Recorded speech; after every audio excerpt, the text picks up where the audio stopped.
नमस्कार, PCS up to date program में आपका स्वागत है। मैं हूं अमृत उपाध्याय। दिन भर चर्चा में रहे नेशनल इंटरनेशनल इंपॉर्टेंट इवेंट्स के साथ साथ राज्य स्तर की सूचनाओं को कवर करने वाले इस प्रोग्राम को इस तरह डिजाइन किया गया है कि आपकी परीक्षा में इससे सवाल बन सके। हमें उम्मीद है कि सभी पीसीएस परीक्षाओं के लिए ये प्रोग्राम बहुत उपयोगी साबित होगा। खबरों में आगे बढ़ें उससे पहले आप सबके लिए एक सूचना ये है कि अब से आप इस बुलेटिन की खबरों को पीडीएफ फॉर्मेट में भी पढ़ सकते हैं, जो कि आप लगातार मांग कर रहे थे।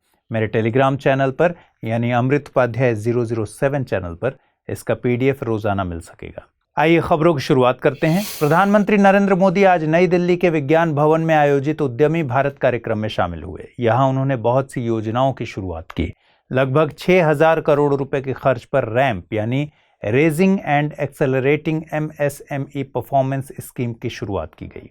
इसका मकसद मौजूदा योजनाओं के प्रभाव में वृद्धि करना और राज्यों में एमएसएमई यानी micro, small and medium enterprises की इम्प्लीमेंटेशन कैपेसिटी और कवरेज को बढ़ाना है।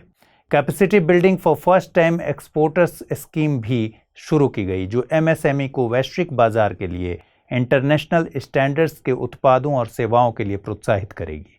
साथ ही प्रधानमंत्री रोजगार सृजन कार्यक्रम में नई विशेषताओं की भी शुरुआत की गई। इसके तहत विनिर्माण क्षेत्र के लिए अधिकतम परियोजना लागत को 25 लाख रुपए से बढ़ाकर 50 लाख रुपए और सेवा क्षेत्र में 10 लाख रुपए से बढ़ाकर 20 लाख रुपए किया गया है। साथ ही आकांक्षी जिलों के आवेदकों और हाई सब्सिडी प्राप्त करने के लिए विशेष श्रेणी के आवेदकों में ट्रांसजेंडर को भी शामिल किया गया है। कार्यक्रम में प्रधानमंत्री द्वारा 2022-23 के लिए प्रधानमंत्री रोजगार सृजन कार्यक्रम के लाभार्थियों को डिजिटल रूप से सहायता हस्तांतरित की गई और एमएसएमई आइडिया हैकाथॉन 2022 के परिणामों की घोषणा की गई। राष्ट्रीय एमएसएमई पुरस्कार 2022 का भी वितरण किया गया और आत्मनिर्भर भारत कोष में 75 एमएसएमई को डिजिटल इक्विटी सर्टिफिकेट जारी किए गए।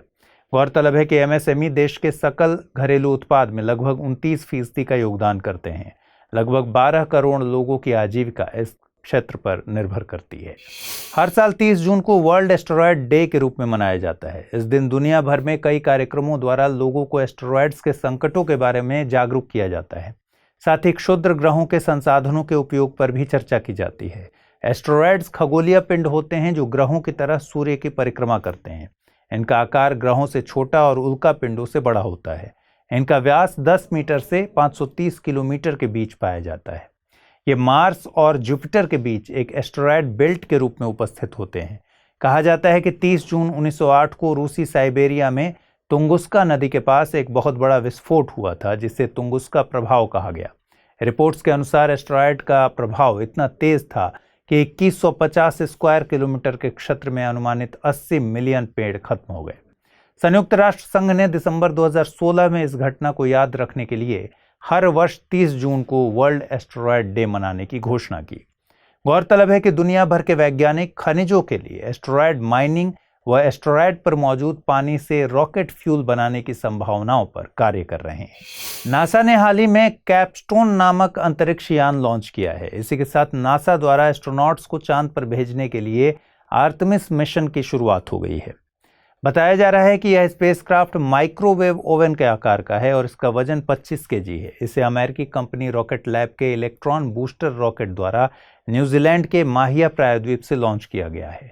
यह हेलो ऑर्बिट में चंद्रमा की परिक्रमा करेगा और लूनर गेटवे का इस्तेमाल से पहले कक्षा में स्थिरता, ऑपरेशनल पावर आदि प्रक्रियाओं की पुष्टि करेगा। लूनर गेटवे चांद के चारों तरफ घूमने वाला स्पेस स्टेशन है जो नासा के आर्टेमिस मिशन का हिस्सा है। यहाँ एस्ट्रोनॉट्स चंद्रमा की सतह पर जाने से पहले और बाद में रुकेंगे। इसे 2024 में लॉन्च किया जाएगा। साल 2009 से चंद्रमा का चक्कर लगा रहा नासा का लूनर रिकॉनेजेंस ऑर्बिटर कैपस्टोन के लिए रेफरेंस पॉइंट की तरह काम करेगा। गौरतलब है कि इससे पहले कभी भी अंतरिक्ष में किसी स्पेसक्राफ्ट ने हेलो ऑर्बिट में चक्कर नहीं लगाया है। ये पाथ चांद और पृथ्वी के गुरुत्वाकर्षण के बैलेंस पॉइंट पर होगा। कैपस्टोन 6 महीने इस तरह चक्कर लगाएगा और फिर इसे चांद की सतह पर क्रैश कर दिया जाएगा। बताया जा रहा है कि यह अभी लो अर्थ ऑर्बिट में है और इसे अपनी निर्धारित चंद्रमा की कक्षा में पहुंचने में 4 महीने और लगेंगे। कौशल विकास मंत्री के मुताबिक 15 जुलाई को युवा कौशल दिवस के मौके पर स्किल कनेक्ट नाम के रीडिजाइंड वेब पोर्टल को लॉन्च किया जाएगा। पहले यह युवा विकास विभाग द्वारा लॉन्च किया गया था। इसे और ज़्यादा प्रभावी बनाने के लिए अब फिर से इसे डिज़ाइन किया गया है। यह पोर्टल नौकरी की तलाश करने वालों को एक मंच पर नियोक्ताओं के साथ जोड़ने का प्रयास है। स्किल गैप को कम करने के लिए सरकार कंपनियों के साथ मिलकर काम कर रही है। इससे इंडस्ट्री की मांग और बच्चों द्वारा हासिल किए गए कौशल के बीच होने वाला मिसमैच घट जाएगा। राष्ट्रीय शिक्षा नीति के तहत डेटा एनालिटिक्स, आर्टिफिशियल इंटेलिजेंस और साइबर सुरक्षा सीखना मैंडेटरी किया गया है। कर्नाटक देश का पहला राज्य है जिसने बच्चों को कौशल प्रदान करने के लिए नैस्कॉम के साथ समझौता किया है। आपको बता दें कि कोई भी व्यक्ति अपनी योग्यता, कौशल ब्यौरा और अन्य जानकारी अपलोड कर कौशल कनेक्ट फोरम पोर्टल पर पंजीकरण यानी रजिस्ट्रेशन कर सकता है। इसी तरह एम्प्लॉयर भी अपनी आवश्यकता और उपलब्धता के मुताबिक पोर्टल पर रजिस्ट्रेशन करा सकता है।